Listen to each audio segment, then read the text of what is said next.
मेरा मार्गदर्शन करती रहना। अयोध्या की याद आ रही है ना भैया? नहीं लक्ष्मण, न जाने क्यों मेरा मन भारी हो रहा है। ऐसा लगता है जैसे मेरे परिवार, मेरी अयोध्या पे कोई बहुत बड़ी विपदा आ पड़ी है। हे मां, रक्षा करना। आप व्यर्थ ही चिंतित होते हैं आर्य। मेरे ससुर संसार के सबसे सक्षम राजा है। वो अपनी अयोध्या को कुछ नहीं होने देंगे। और फिर भरत भैया और शत्रुघ्न भैया भी तो हैं। विश्वास रखिए, आपके अनुज आपकी अयोध्या और आपके पिताश्री को कुछ नहीं होने देंगे। भरत पर तो स्वयं से भी अधिक विश्वास है मुझे। उससे श्रेष्ठ ना ही कोई पुत्र हो सकता है और ना ही कोई शासक।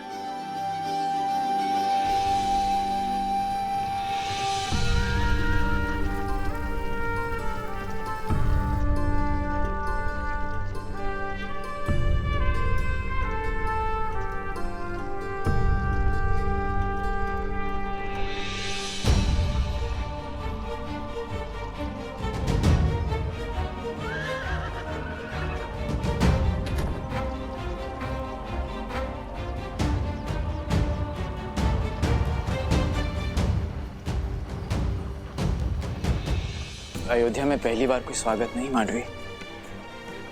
जिन आंखों में सदा प्रेम और सम्मान देखा, आज उन्हीं आंखों में घृणा। अवश्य कुछ तो अनिष्ट हुआ है। सारथी रथ की गति बढ़ाओ, मुझे तुरंत राम भाई और पिताश्री से मिलना है।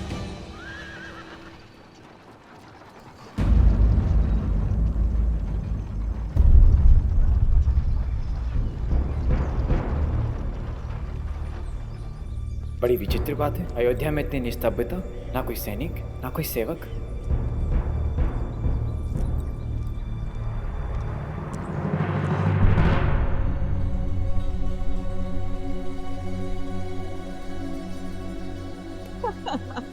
प्रतीक्षा की घड़ी समाप्त हुई। हमारा भरत आ गया। कैकेयी, भरत, मेरा भरत। रुको रुको कैकेयी, ये आंसू लेकर जाओगी भरत के पास? अपने आप को संभालो कैकेयी, माता धन को समझो। भरत को अपने समर्पण, अपने प्रेम के मोल और मांगे हुए वचन का महत्व समझाओ। समझी कैकेयी? अयोध्या में भरत की भेंट सबसे पहले मुझसे होनी चाहिए। जाओ, अगर मुझसे पहले भरत ने अपने पिताश्री के मृत शरीर को देख लिया तो ना वो मेरी बात सुनेगा, ना जो मैं कहना चाह रही हूं वो समझने की कोशिश करेगा। जाओ, शीघ्र करो। हाँ।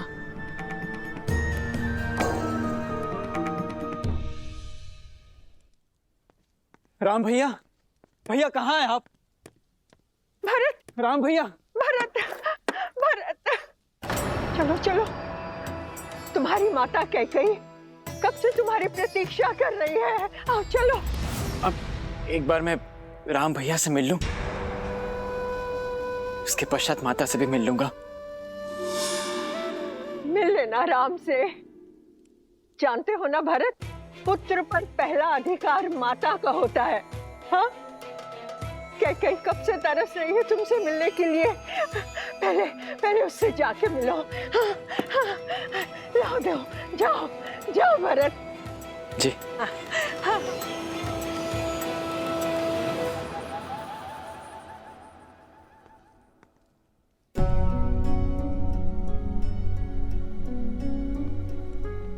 माता, आप कैसी हैं? आपको कितना स्मरण किया मैंने। और जानती हैं आप मां,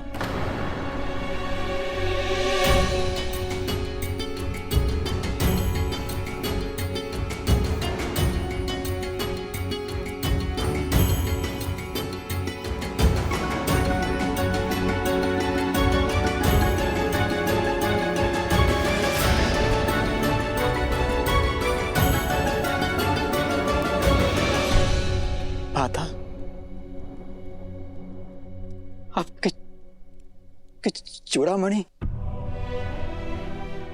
आपका ये वेश, सब क्या है माँ? माता कह दीजिए मुझे कि जिस भय से मेरा मन ग्रस्त है वो सत्य नहीं। इस सृष्टि में जो जन्म लेता है उसे एक न एक दिन जाना पड़ता है पुत्र।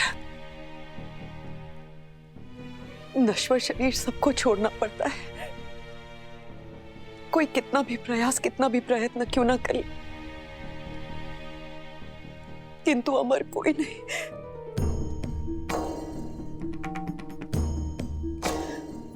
आप मुझे स्पष्ट सत्य कहिए माँ। तुम्हारे पिताश्री महाराज दशरथ ये सत्य यथार्थ कर हमें सदैव तुझे छोड़कर चले। यह संभव है, यह संभव है। भरत, क्यों पिताश्री, क्यों आपने मेरा दायित्व भैया को नहीं सौंपा? क्यों आपने अपना ये कर्तव्य नहीं निभाया और मुझे अनाथ करके चले गए? और मैं अभागा, अंतिम समय में उनके समीप न रह सका।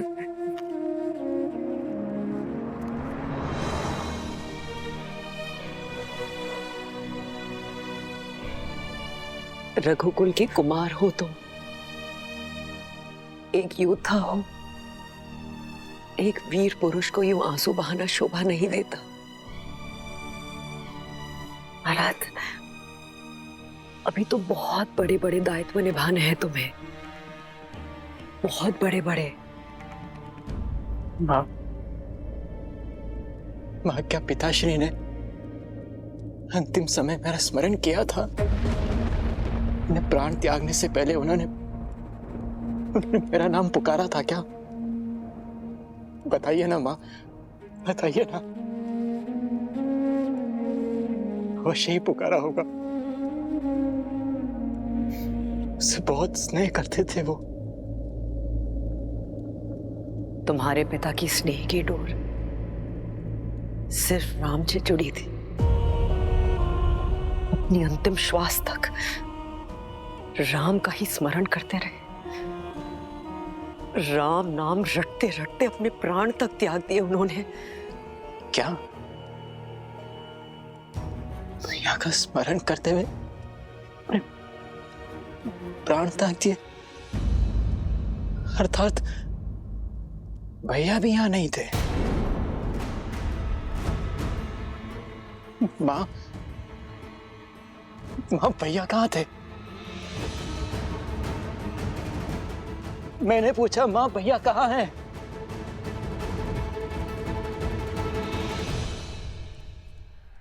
वन में।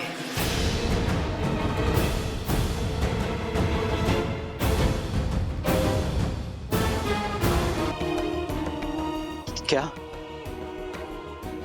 वन में? किंतु क्यों? अयोध्या में ये सब चल क्या रहा है? ऐसा भी क्या कार्य आ गया था जो राम भैया भी पिताश्री के अंतिम समय में पहुंच नहीं पाए? मैं कैसे यहां तक आ गया हूं, भैया वन में है। क्यों मां? रघुकुल की रीत का बीड़ा उठा रहे हैं तुम्हारे राम भैया। अपने पिताश्री के दिए वचनों को पूर्ण कर रहे हैं। वचन? कैसे वचन मां? तुम्हारे पिता ने 2 वर दिए थे। राम को 14 वर्ष का वनवास, और तुम्हें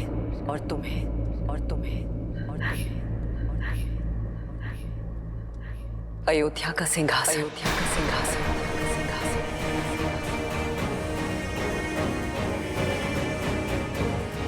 तुम अयोध्या के कुमार,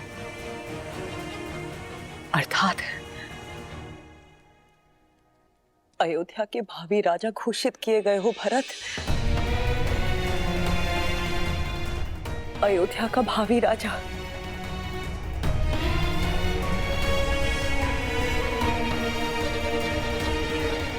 ये समय आंसू बहाने का नहीं है भरत। एक वीर राजा की भांति अपने दायित्व निभाने का है। अपनी प्रजा पर अपनी छाप छोड़ने का है। एक वीर प्रबल योद्धा बनो और अपने सारे दायित्व निभाओ भरत। सत्य कहा मां आपने। अब समय आ गया है अपने दायित्वों को निभाने का, अपनी प्रजा पर छाप छोड़ने का। इस अयोध्या में जो काली मां फैली है उसे मिटाने का। इस राजमहल में जो कुचक्र रचा गया है उसे कुचलने का। मां, मेरा पहला कर्तव्य उस षड्यंत्रकारी को खोजना जिसने मेरे पिताश्री को ऐसा वचन देने के लिए विवश किया, जिसने मेरे राम भैया को वनवास देने का वचन अपने मुख से निकाला। उसके शरीर से प्राण निकालना ही मेरा पहला कर्तव्य है।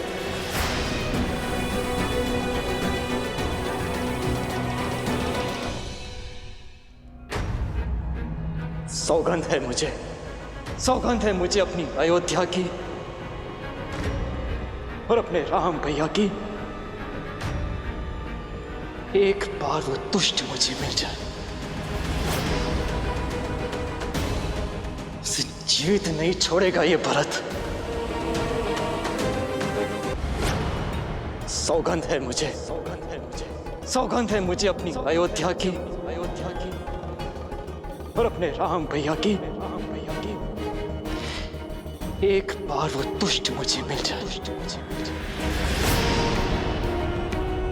उसे जीवित नहीं छोड़ेगा ये भरत।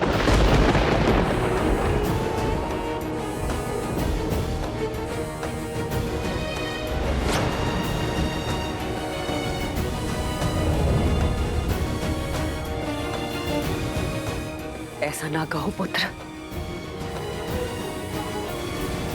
जो मैं कह रहा हूं माता, वो अब तक तो हो जाना चाहिए था। आपको उसे मृत्युदंड दे देना चाहिए था। वो दुष्टा तुम्हारे सामने खड़ी है। जो दंड देना है अपनी मां को दो।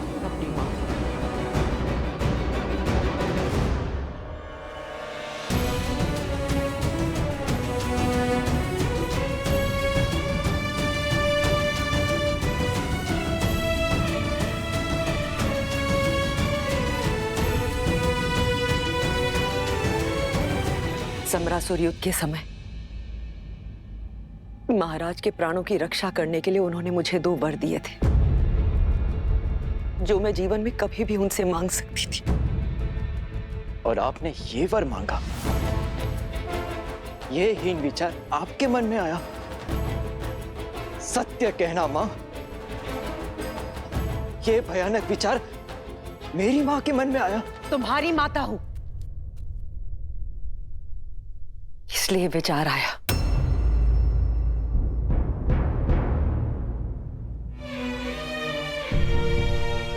अपने पुत्र के भविष्य की नींव ये माता इसी आधार पर रख सकती थी भरत। भरत, तुम बहुत सरल हो, राजनीति नहीं समझते हो। तुम्हारे जाते ही महाराज ने कौशल्या के पुत्र राम को अयोध्या का राजा घोषित कर दिया था। मेरे भरत के जाते राम का मार्ग निष्कंटक कर दिया था। मेरे भरत के साथ अन्याय किया था, किंतु मैंने एक मां ने अपने वर मांग सत्ता पलट दी भरत। केवल तुम्हारे लिए पुत्र। मत कहो मुझे पुत्र कैकेयी।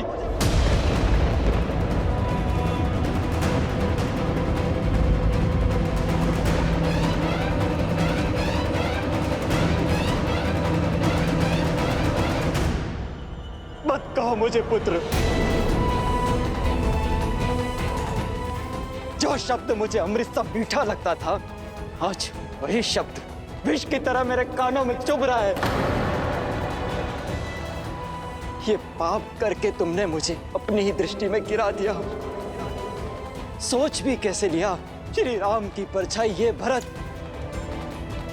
छल से छीना हुआ सिंहासन स्वीकार कर लेगा। यही भय तो सदैव सताता रहता था मुझे कि तुम कहीं राम की परछाई बनकर न रह जाओ। अपनी भावनाओं में बहकर भविष्य की आहुति मत दो भरत। आहुति तुमने दी है अपनी ममता की, लालच के कुंठित यज्ञ में। स्मरण रखना, अब से इस संसार में कोई भी अपनी पुत्री का नाम कैकेयी नहीं रखेगा।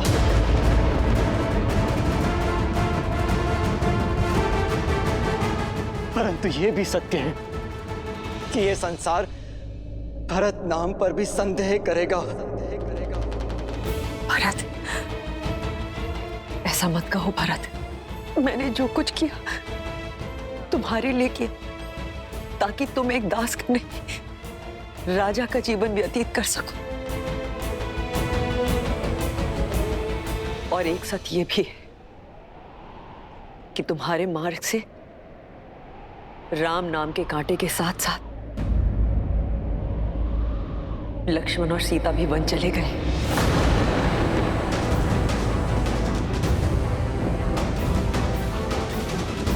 लक्ष्मण और माता सीता को भी तुमने वन भेज दिया। अरे तुम नारी हो या राक्षसी, अपने पुत्रों और कुलवधु को तुमने संन्यास दे दिया। और इसी शोक में मेरे पिता भी। नहीं भरत,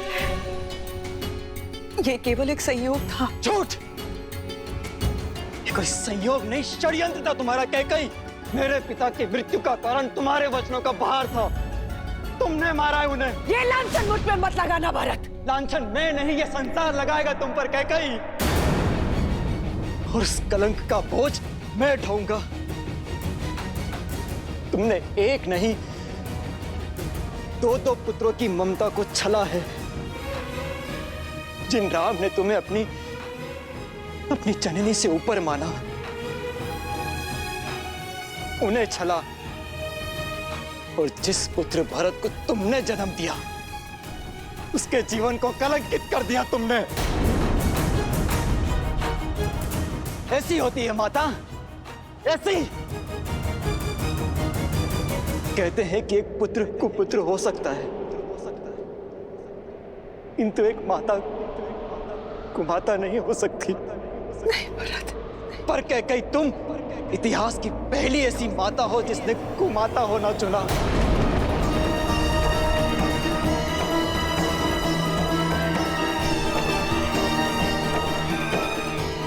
मैंने जो कुछ भी किया भरत, तुम्हारे लिए किया, तुम्हारे मुंह में आकर किया भरत। बस बस। माता पिता का कर्तव्य अपनी संतान को उचित मार्ग देना होता है, वन का मार्ग देना नहीं। इस पाप का कलंक मिटाने में मेरा संपूर्ण जीवन कम पड़ जाएगा। नहीं भरत। तुम्हारे कारण मेरे राम भैया और मेरी माता जाने क्या सोच रही होगी मेरे बारे में।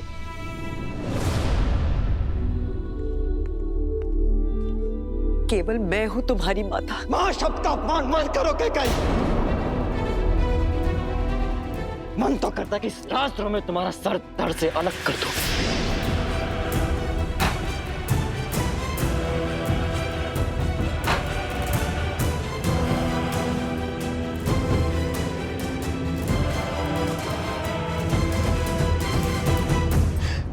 परंतु मेरा यह निर्णय मेरे राम भैया को आहत करेगा, पर दंड तो मिलेगा। जिस पुत्र मोह और जिस संबंध के कारण तुमने मेरी स्वर्ग जैसी अयोध्या को नर्क बना दिया, आज उस संबंध को तोड़ता हूं मैं। आज से तुम मेरे लिए केवल महारानी कैकेयी हो और कुछ नहीं। नहीं भरत, ये दंड मत दो पुत्र। सौगंध है मुझे अपने राम भैया की, जिस सत्ता और सिंहासन के लिए तुमने इतना बड़ा षड्यंत्र रचा, उसे कभी पूरा नहीं होने दूंगा मैं।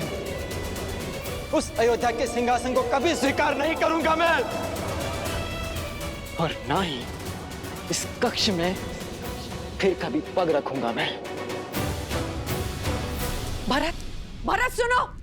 मैं रघुकुल कुमार भरत तुम्हारा परित्याग करता हूं कैकेयी। भरत, भरत, भरत, भरत, भरत, भरत। ये मैंने क्या कर दिया? ये मैंने क्या कर दिया? भरत, मुझे क्षमा कर दो भरत। भरत,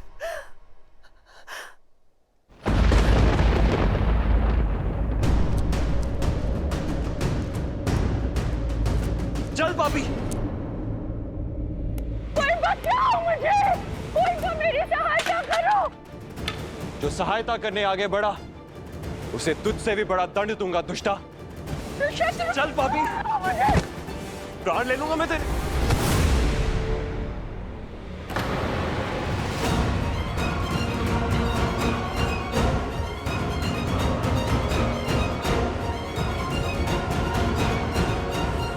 भरत, भरत मेरी सहायता करो, मेरी सहायता करो भरत। हट जाइए भैया, इस दुष्टा को आज मेरे हाथों से कोई नहीं बचा सकता। शत्रुघ्न,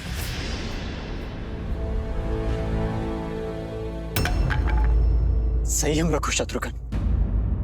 हम रघुकुल के वंशज हैं और हम नारी पर हाथ नहीं उठाते। नारी नारी ऐसे नहीं होती है भैया, नारी के वेश में एक राक्षसी है ये। शत्रुघ्न, आप नहीं जानते भैया, इसी ने हमारे राम भैया को, माता सीता को और लक्ष्मण भैया को वन भेजा है। षड्यंत्र के इस धागे की एक छोर को महारानी कैकेयी ने भी थामा है शत्रुघ्न। दंड तो उन्हें भी मिलना चाहिए। स्मरण रहे, यदि हमने मर्यादा भंग की तो भैया राम की दृष्टि में अपराधी बन जाएंगे, त्याग देंगे वो हमें। तो क्या इसे ऐसे ही छोड़ दे भैया? ये दुष्टा मृत्यु दंड की भागी है। अपराधी को क्या दंड दिया जाए, यह निर्णय एक राजा का है। राम भैया को लौटने दो, इसके पाप का दंड वही निश्चित करेंगे। और भैया के अयोध्या लौटने की तैयारी शुरू करो। तब तक इस पापी और दुष्टा को कारागृह में डाल दो। नहीं, नहीं भरत, सैनिकों, नहीं, ले जाओ इसे और डाल दो कारागृह में। मुझे मत भेजो भरत, मुझे बचा लो। नहीं, नहीं, नहीं, नहीं भरत, ऐसा मत करो, मैं रह जाऊंगी। मुझे बचा लो भरत, मुझे बचा लो, मुझे बचा लो। हमारे राम भैया मर्यादा के पर्याय हैं, किंतु समझ नहीं आता भैया, लक्ष्मण भैया ने अपराधियों को दंड क्यों नहीं दिया? क्यों वो चुपचाप वन चले गए? क्यों भैया बताइए।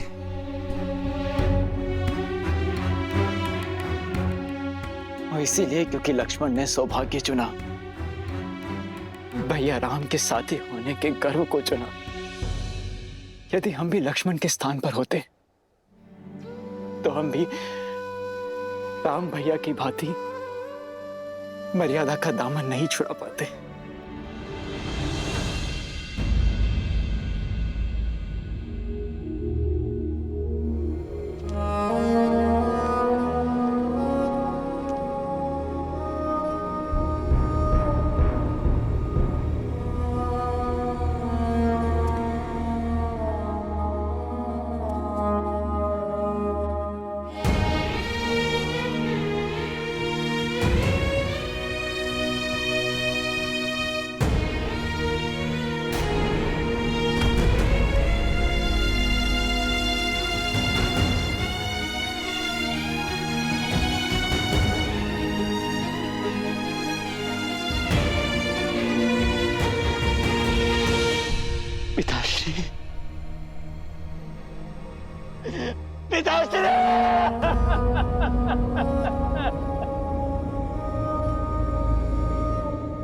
अनाथ करके नहीं जा सकते हमें।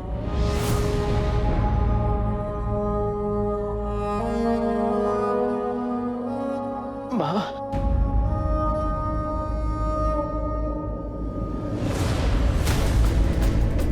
भरत, भावी राजा को इस प्रकार प्रलाप करना शोभा नहीं देता। बधाई हो युवराज, पिता की भस्म को आधार बना के राज सिंहासन पा ही लिया तुमने। आज महारानी कैकेयी तो बहुत गर्व से भरी हुई होंगी, बहुत प्रसन्न होंगी। रघुकुल में नया कीर्तिमान जो बनाया है तुमने, राज सिंहासन के लोभ में संबंधों की बलि चढ़ाकर सिंहासन पाने वाले एक शिवाकु वंश के पहले राजा बनने वाले हो तुम। तो ये व्यर्थ में आंसू बहाकर ढोंग करना बंद करो और आनंद लो इस सत्ता का, इस राजपाट का, और जो तुमने किया है उसका दायित्व लो भरत।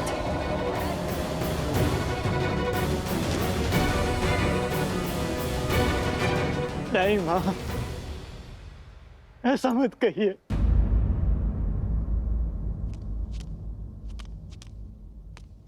माँ, माँ मेरा विश्वास कीजिए माँ, मैंने कुछ नहीं किया माँ।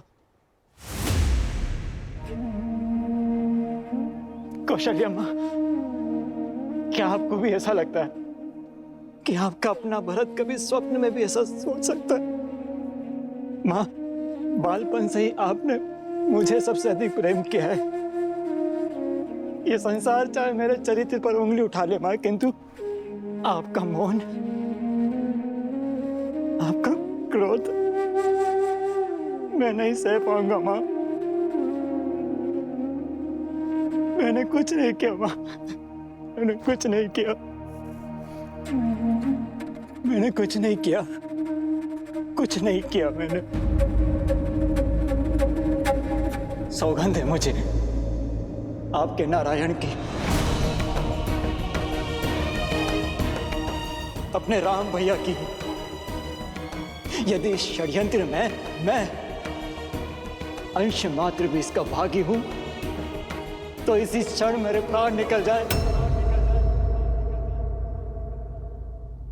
इसी क्षण मुझे मृत्यु आ जाए मां। विश्वास कीजिए, मेरा कुछ नहीं किया।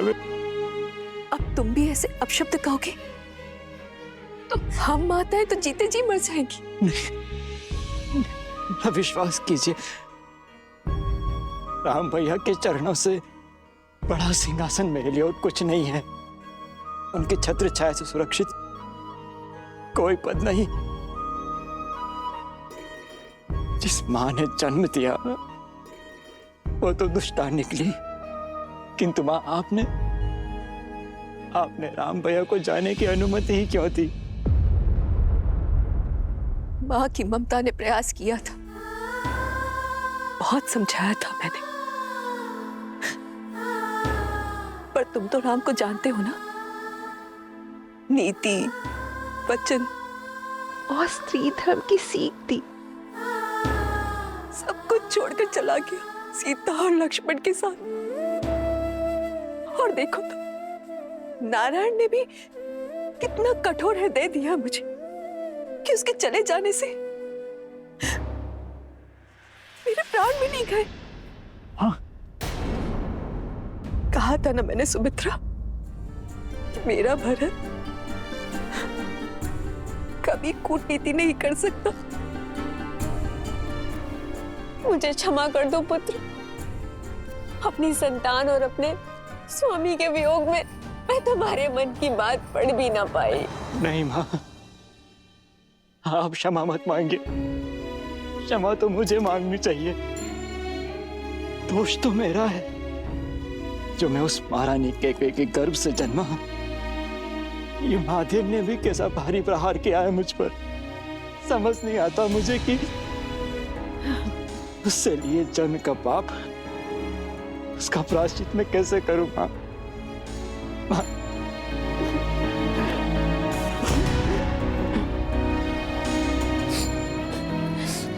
माँ, माँ।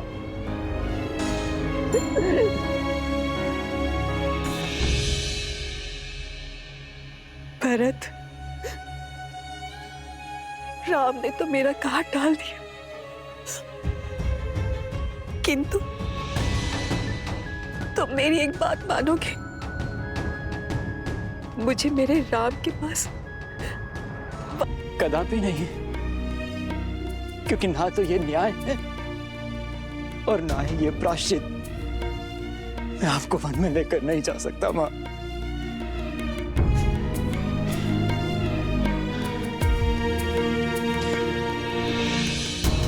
बल्कि जो वनवासी हो गए हैं उन्हें अयोध्या पुनः लेकर आऊंगा मैं। अपने राम भैया, सीता भाभी माँ और अपने प्रिय अनुज लक्ष्मण को पुनः अयोध्या लेकर आऊंगा मैं। धन्य हो कुमार भरत, तुम धन्य हो।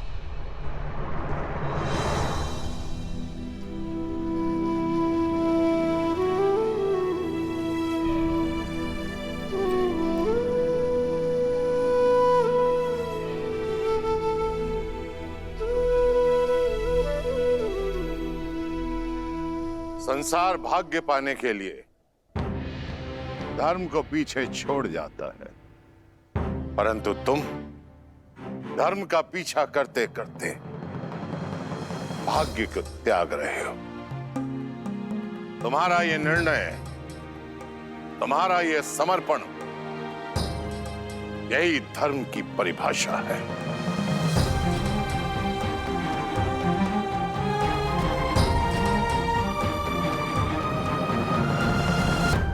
जो समय चला गया उस पर रोने का नहीं,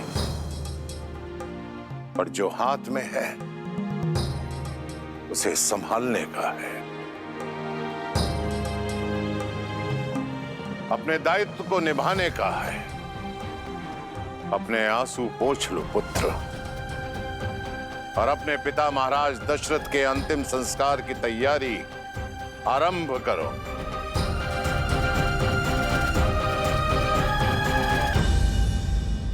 राम नाम, राम नाम।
तात हृदय धीरज धरहु, करहु जो अवसर आजू।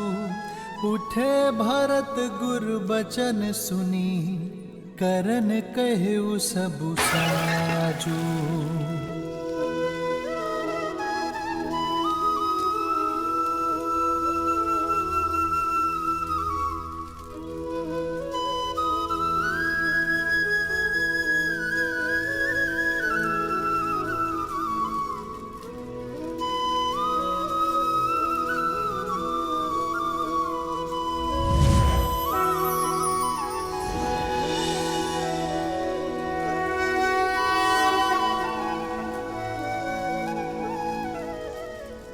पिताश्री, पिताश्री! भैया संभालिए अपने आप को, संभालिए अपने आप को। आयुष्मान भव पुत्रो।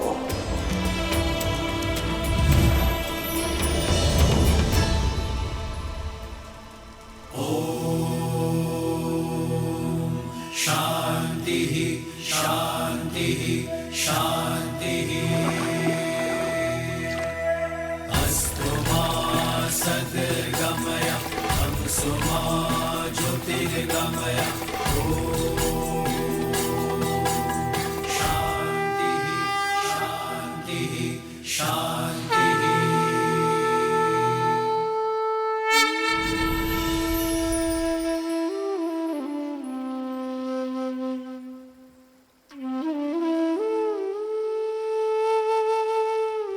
पिताश्री,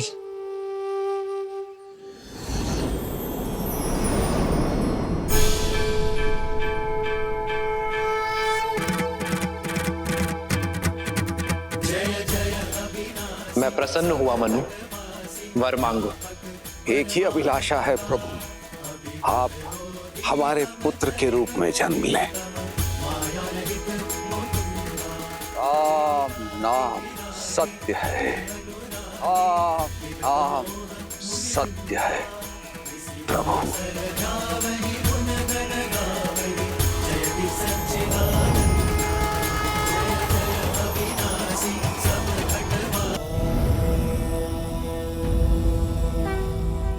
देवी होकर